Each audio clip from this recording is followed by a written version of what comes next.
Hey guys, Riley from Run Havoc here. During the World Triathlon Championships, we were lucky enough to have the champion Matt Hauser in store doing a Q&A with Craig Alexander.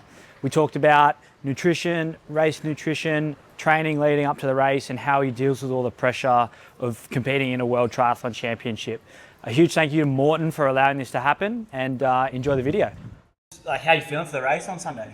Feeling good. Yeah, I think I've been asked that question about a million times this weekend. But no, it comes with the territory of being number one. I think I'm just really excited to be out there and take part in such a great event. Like, we've got so many races this weekend. The age group is yesterday, the under 23, and then the age group is this morning as well, and the juniors this afternoon. So there's a lot to digest and soak in for the weekend, and to get the under 23 female world champ Rochelle Hill winning yesterday in such an amazing sprint finish. I'm sure we all would have been inspired by that performance. So it's definitely inspiring the rest of us Aussies on to compete to the best of our abilities this weekend. Yeah, I bet. Yeah, that sprint finish was something, right? Must put a bit of fire in your belly to watch that. Definitely, yeah, because I know, like, most of my races this year have come down to sprint finishes or moments like that where you just need to have 30 seconds of courage and belief in the back end to be able to get the job done. And I think that is the true difference between winning and getting a podium or falling off outside the top three. I think that is just backing yourself for that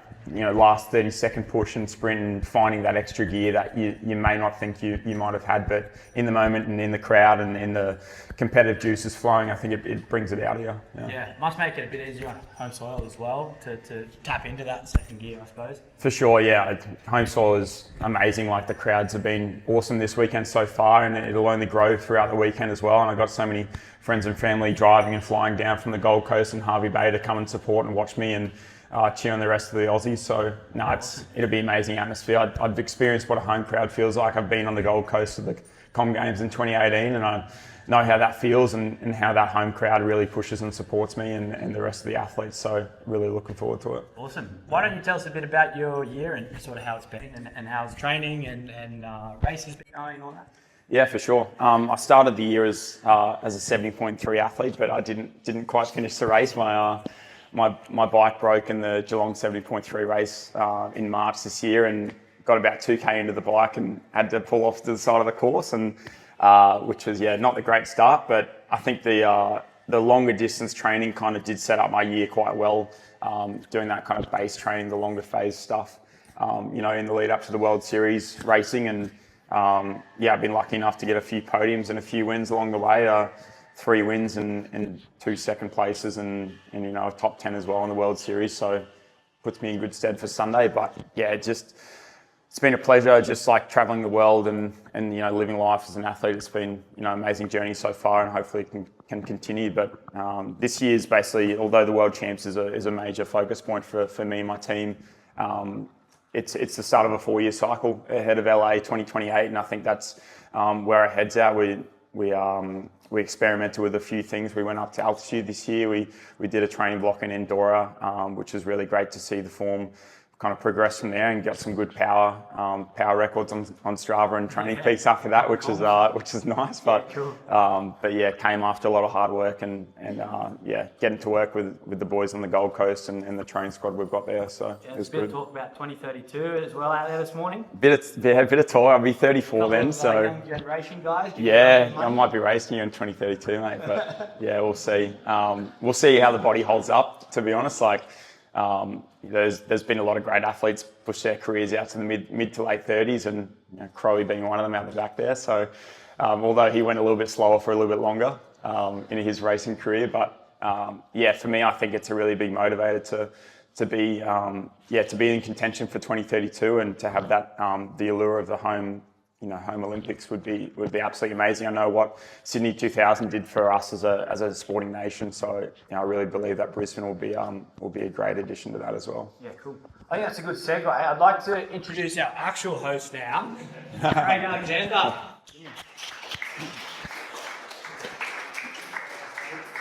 Thank you. Mate, it's good to see. We're 2 days out. We've all been following your career for a while now. I'm just curious, every athlete's different with respect to nerves leading into a big race. I mean, it's a big race, it's the World Championships, but you guys also race really a World Championships over the whole season because it's a point score. So are you nervous? or I mean, have you got a couple of strategies up your sleeve to control the nerves? So how are you feeling, and what do you do in the last couple of days leading up to it? Yeah, I've been tossing and turning, to be honest, with the nerves. It's been, normally I don't really like to focus on a race too much, and because you can get in your own head and you can overthink things and overthink the little things and things that are potentially out of your control as well. But as you said, like, I've been racing the same guys for the last 12 months and I have throughout most of my career as well. So at the end of the day, it is just another Olympic distance triathlon. Like, it is, you do need to kind of approach it like that.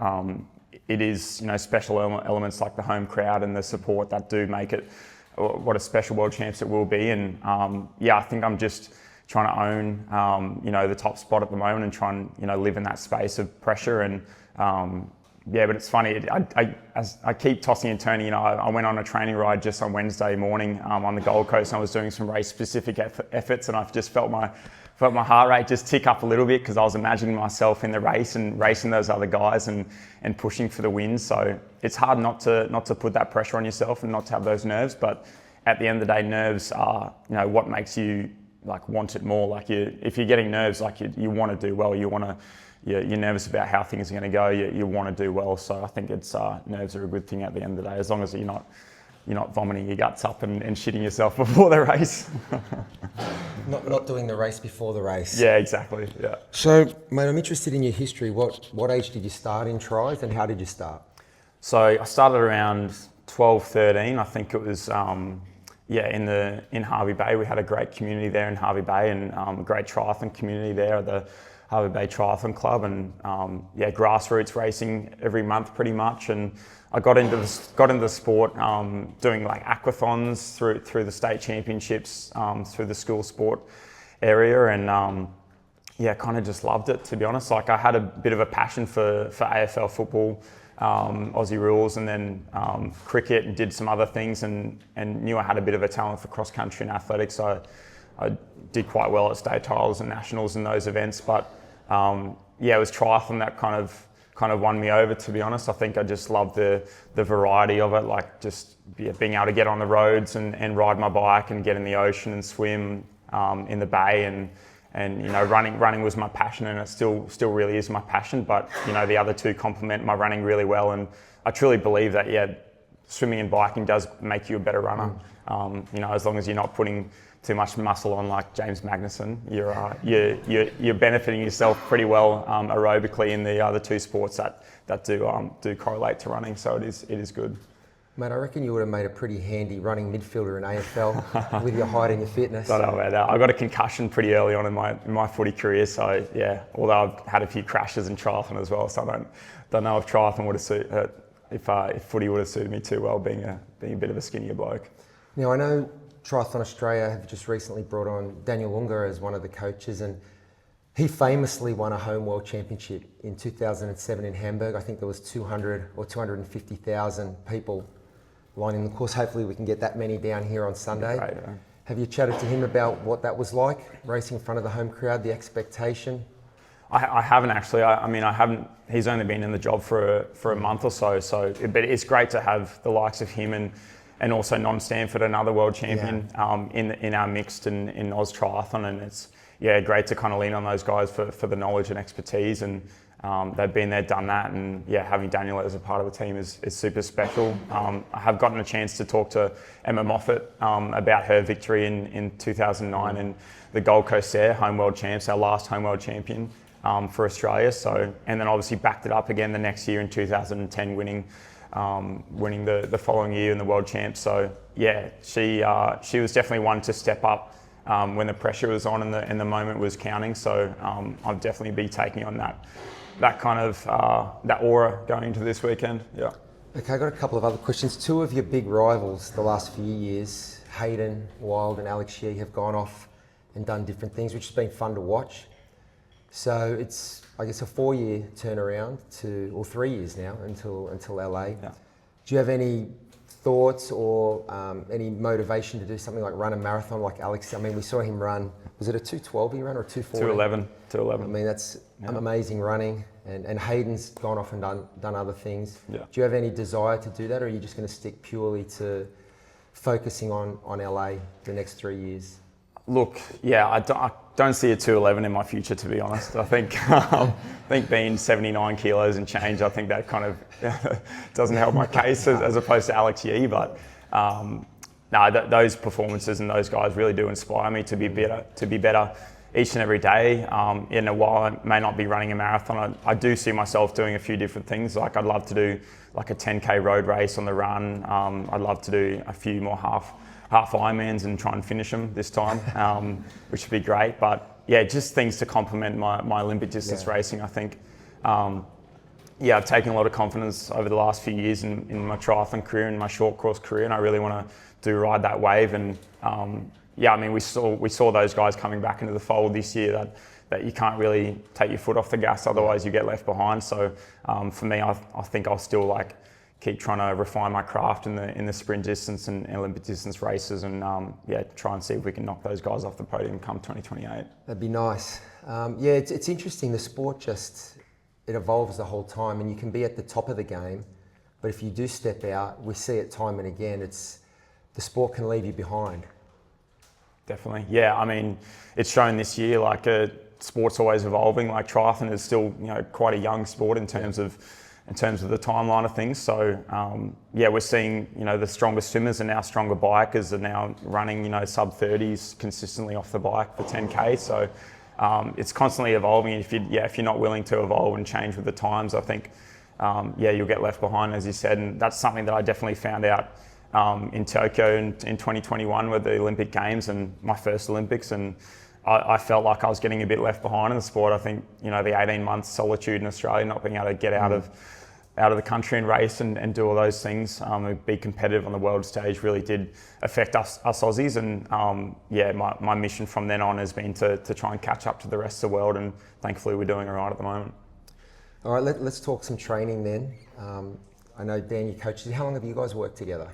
Dan and I have worked together, Dan Atkins, on the Gold Coast. We've worked together for about 9 years now, I think. I moved to the Gold Coast straight after I finished school from Hervey Bay at 17, and living out of home, and just the training environment he's kind of created and cultivated there on the Gold Coast has been it's been great throughout the years, and obviously had a lot of success together, and ups and downs like any relationship, but it makes us stronger. And as long as you're communicating and you're being honest with each other, I think it goes a long way to forming a great bond and friendship. Sounds like a marriage. It did, yeah. It does feel like a marriage. I joke that I probably see him more than I do my dad nowadays. So nice. It's you got to be through thick and thin for sure. So, I mean, the average training week of a pro triathlete can change. Give us a sample week. I guess I caught up with you here, I think it was about 2 or 3 months ago. You just come off a couple of good performances. The plan was to head back to Europe, and you had a couple more good performances. So the last 8 weeks, give us a sample week in terms of, I guess, just the volume, and also what your favourite swim, bike and run session from that block. Yeah, for sure. I think a lot of our focus has been on the 10K run and trying to develop that over time, and something that I previously kind of struggled with, especially when it gets to that 6, 7, 8K mark and trying to get through to the end. And so basically probably training 25 hours a week, I'd say. Swimming around the 20 to 25K mark in open water and pool as well. And then riding would be 3 to 350 Ks a week. A session with some hill reps in there, and then some faster work with a group of guys, rolling turns and chain ganging it as well. And that'll be paired with probably a brick session as well, so I'll run off the bike. And then the run, I've been trying to stick around 75 to 80 Ks a week. I think for me, that's just like the sweet spot. You really do have to find your sweet spot. There's no magic formula or, it's one works for everyone. Yeah. I've kind of felt that as soon as I step over that 80 to 90K mark, I've kind of become a little bit shaky in the legs and not able to get through as many sessions and whatnot throughout the week. And so I think that's my sweet spot as well. I mentioned about the 10K development work. We do some fartlek sessions. So we do an example session would be 3 by 8 minutes, and then in between those 8 minutes would be 1 minute rest, and then into 2 minutes a bit faster.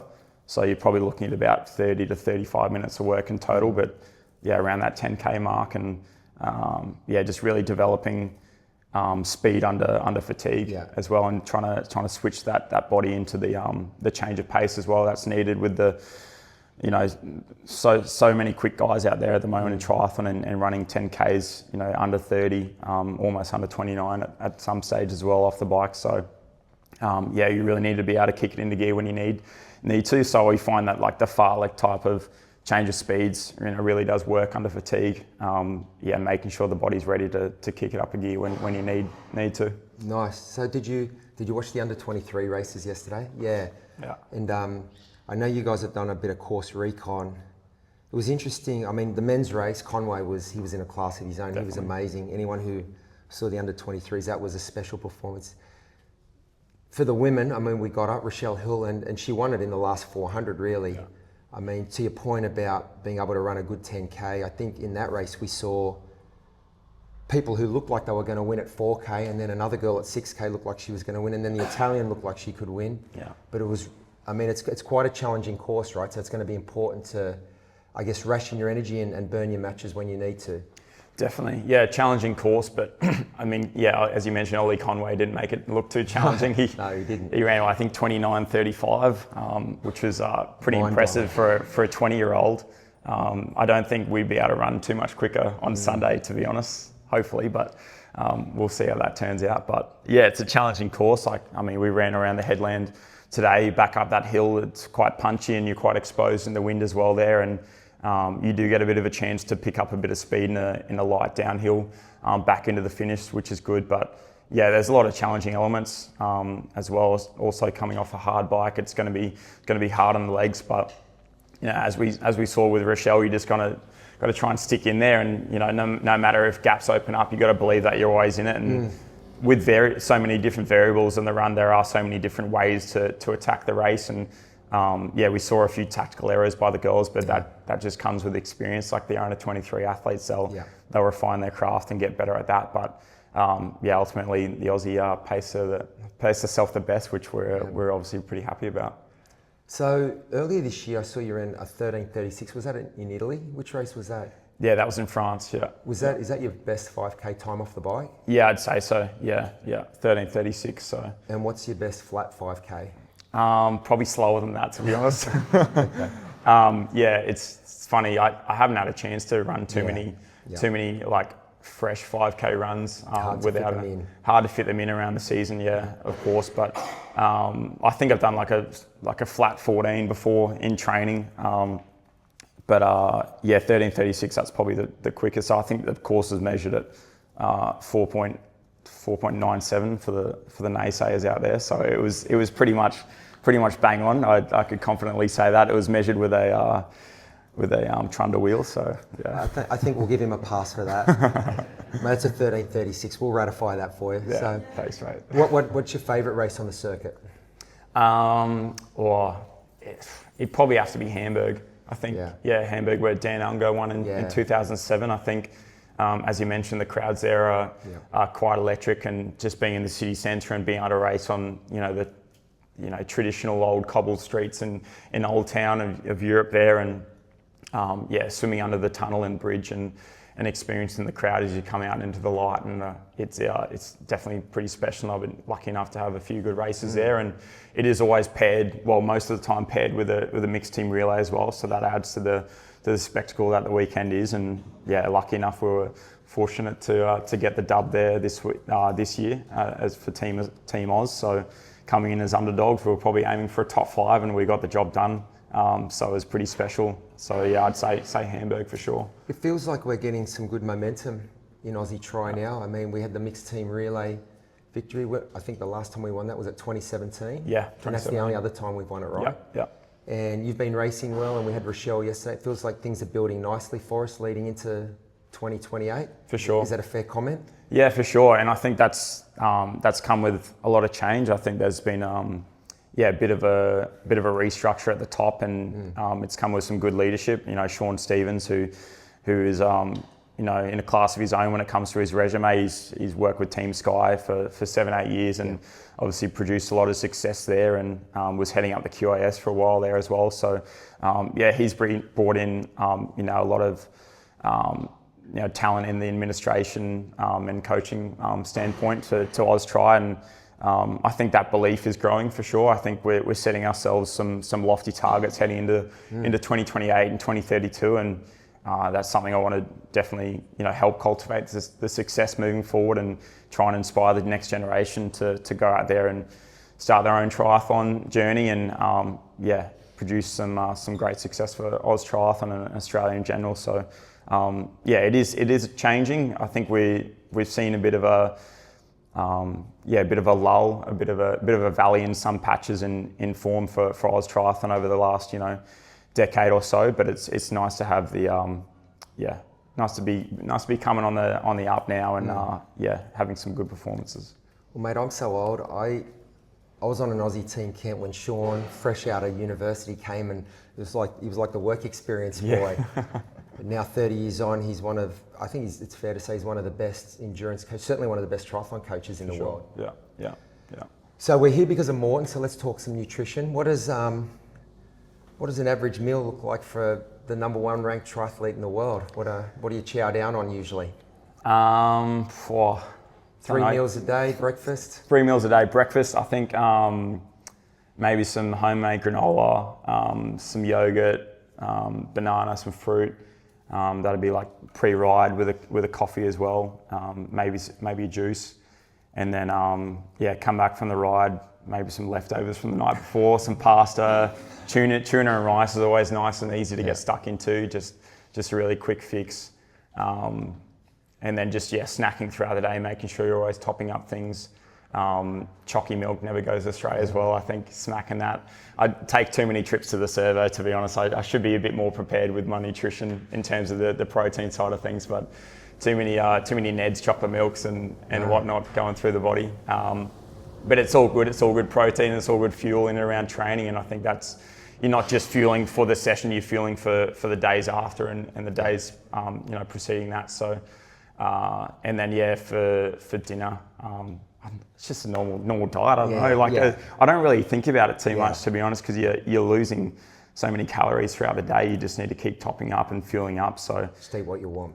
I think that's the best part about elite sport, is just you get to eat what you want, and get to smack down Morton bars and Maccas. Not too much Maccas, but the occasional trip if you're really desperate. But not going silly, but always topping up the fuel tank is handy.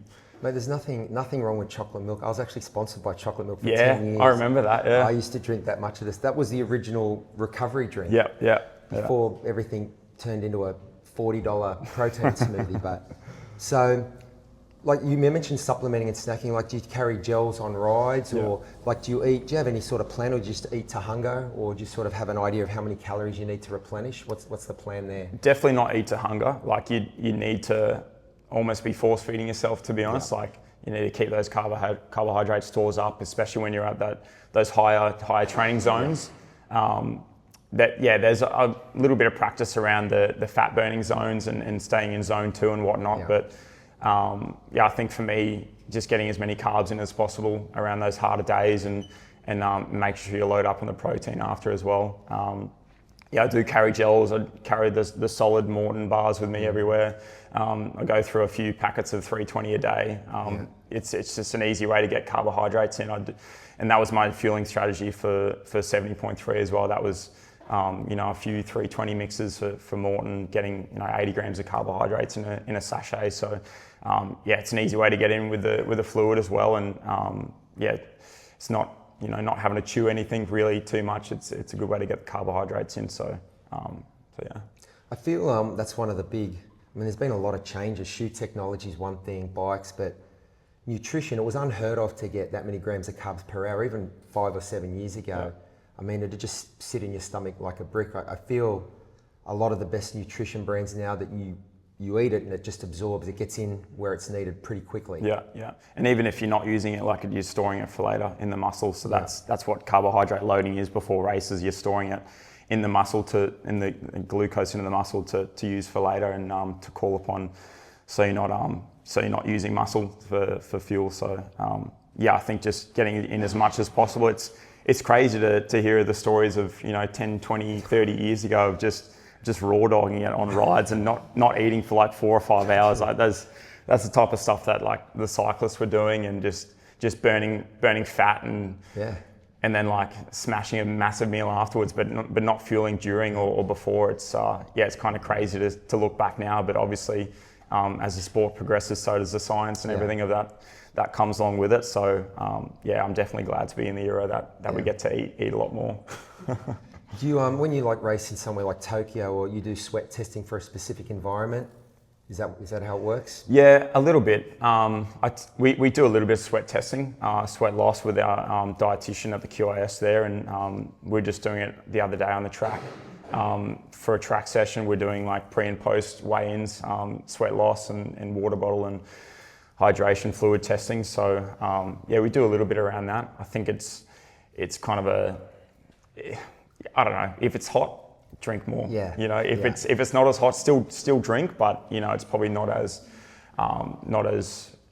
as important, I guess. So I think the biggest thing overall, and something that I've learnt with my journey through Morton as well, is the electrolyte side of things. I think it's a bit of a gimmick, to be honest. Like I really think that electrolytes are a little bit overhyped, and as long as you're getting like a little bit of salt in with your food and whatnot, I think that's the main thing. And if you're keeping your fluids topped up, that's all you need really, the big rocks and the carbohydrates.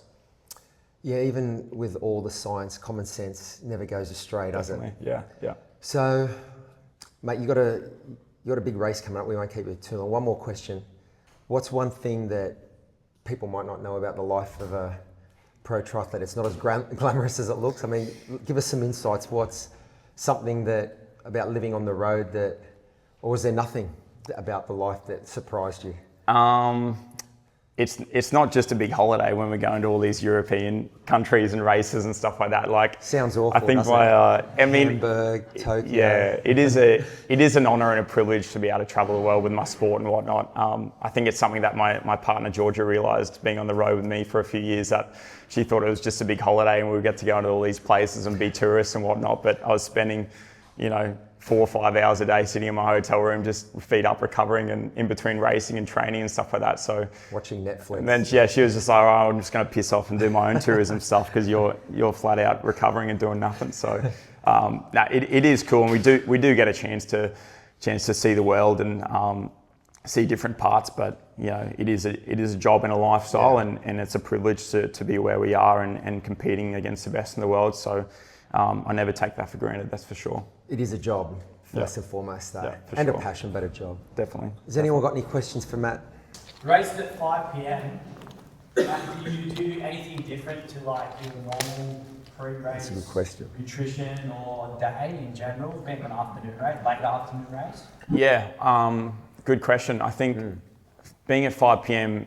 it just means there's time to get an extra meal in. I think that's an important thing. Like you can't just look at 5 p.m. and go, I'm just going to go my regular breakfast and lunch and skip everything in between. Like it's a good chance, you're getting up at 7, have a decent brekkie there, probably have like a decent mid-morning snack and then a bit of a later lunch as well. So you're trying to get in, the extra decent meal throughout the day there, because then you're not really eating another meal until 3 hours post that. So I guess just if the day stretches out like that, just getting an extra big meal in is important.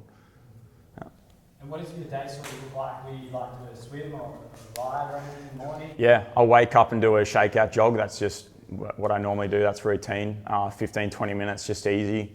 Wake up the legs a bit, and then I'll go back, have some brekkie, and then kind of just chill out, to be honest. I try not to be on my phone too much because it's easy just to get in the doom scroll and sit on the bed and do nothing. But it's nice to have guys like Luke Willen I'm sharing with, who's all top 6 in the world at the moment and vying for a World Championship podium as well. So nice to have guys like him around to kind of keep things fun and entertaining, lighthearted and chat. He seems pretty relaxed. He seems pretty good. Yeah, he is very relaxed. So great roommate, because when he goes to bed he just like shuts off like a robot. So there's no rustling for sure.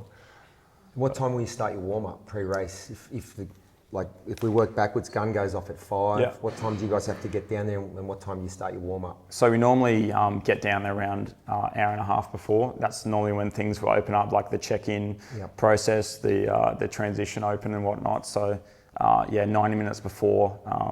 I probably keep it pretty chilled in the warm up. But then when it gets to like the hour before, I just like just going through the motion, bang, bang, bang. Like I'll get on the trainer for like 15, 20 minutes, roll the legs over. I'll rack my bike and transition. I'll go for a little jog with some strides and some drills. And then I'll maybe chuck the wetty on, or if it's over 20 knot, chuck the wetty on and get ready to do a little bit of a swim warm up and go through the motion like that. You'd prefer non-wetsuit? Yeah, traditionally, I think I don't really mind, to be honest. Yeah. I don't really like to fixate on it too much and put that decision, that decision's out of my hands. So whatever comes. But traditionally for the stronger swimmers, it's better to not have the wetty on and benefit the weaker swimmers out there. It seemed like there was a little bit of swell yesterday out, just when you pop out of the harbour. Yeah, past the breakwall. That'll be it'll be good to chop up a little bit. And I think a few of the Europeans as well are a bit scared of sharks. So if I spread a few shark stories around the start line, it'll be to my benefit, to be honest. We need some of you guys to get in shark suits and get out there. Yeah, get the fins on for sure. Yeah. All right, well, mate. Well, thank you for spending some time with us. Thank you to Josh, Run Havoc, and to Morton. And thanks to the #1 male triathlete in the world for spending some time with us 2 mornings before his big race, mate. We wish you well, and we'll be cheering. Appreciate it. Thank you.